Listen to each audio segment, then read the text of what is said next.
आङो सानदोंमोन मा एसे गाहाय फिसासो माथो गोजौलाय औ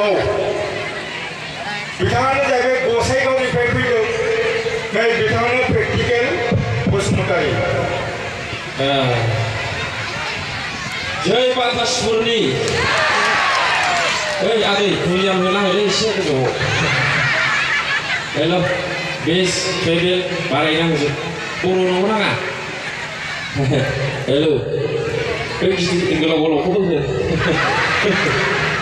औ बातासपुराबो बिराद समायना जायगा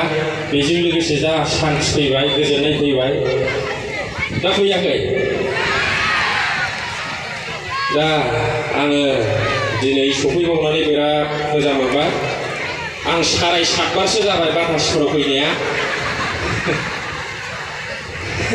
खनसेया माने बै बाजारनि सिगां फैनानै थांफिननांगोन बे आद्रा आरोखि 7.5 बार जाबाय आरोखि ओमफ्राय बयखौबो अननाय आरो सिबिनाय बावहरबाय दिनै इउपिपिएलनि मिटिं नोंथांमोननियाबो बिटिआरआव हाबबाय भटखौ होनो मोनथारबाय नङाबा भटार कार्डआनो बड'लेण्डनिजों मिलायामोन नङा होमबा ना नङा औ AS01 FW 5977 सुजुकी गारि लामायाव एसे प्रब्लेम जादों जाहाथे लामाखौ एसे थिग खालामनो हायो ओंखायनो बे गारिखौ बोखारथ'नो थाखाय खावलायहरनाय जाबाय AS01 FW 5977 थेंक इउ दा नोंथांमोनाबो इउपिपिएलखौ मोजां मोनना फैदो आंबो दिनै बिदिनो फैबाय दा ज' रंजालायनोसै रानना जालायनोसै आरोखि ना मा होनो औ जोंनाव बासिलायनाय गैया इउपिपिएल माने हान्थि जयन्ति उन्नति सरासति पार्बति सब